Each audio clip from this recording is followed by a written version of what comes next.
Hawaii lawmaker Matt Lopresti there talking with me last hour. And like you said, the big question now, if something like that happens again, will people actually believe it? So let's talk with that. With me now is forensic psychiatrist and terrorism expert, Dr. Carole Lieberman. Thanks so much for joining me. Thank you. So it's sort of like the boy who cried wolf, right? Absolutely. I mean, I think the government isn't really taking this seriously enough in terms of the psychological damage that this has really done to people. Boy who cried wolf, but also there's going to be a lot of PTSD, a lot of people, especially the children, who were huddled in the bathtub and said, is this a war? And he said, yes. I mean, that's going to be a memory that haunts them for the rest of their life. And so people, especially people who were around for Pearl Harbor, people, of course, 9/11, the Cold War, veterans, people who already have some degree of PTSD are going to be affected even more.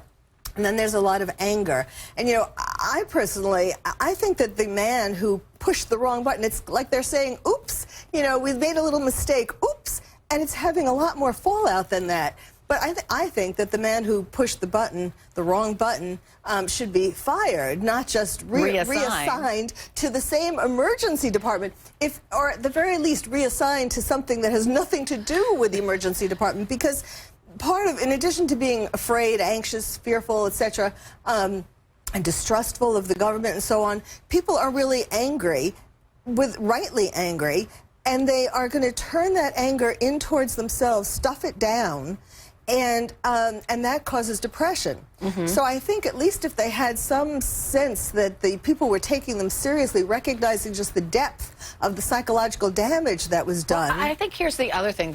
Like we always hear about North Korea and its nukes, right? And we talk about it, but I don't think most Americans think it's really a threat. I think what this exercise demonstrated was there is this subconscious fear in us that this could actually happen. Yes, it's a thing called cognitive dissonance. It's the same thing with terrorism in terms of what we usually think of in terms of terrorism. That on the one hand, we hear about this all the time, and intellectually we take it in, we know that there's this threat, but emotionally we're in denial. And so that's one of the things that this did too. It broke through the people's denial and made them realize, wow, this could really happen. So if the alarm sounds again, will people in Hawaii believe it? It's going to be very, well, the problem is that we don't want to believe it. So they're going to want to say to themselves, oh, this is probably just a mistake. Another person pushed the wrong button.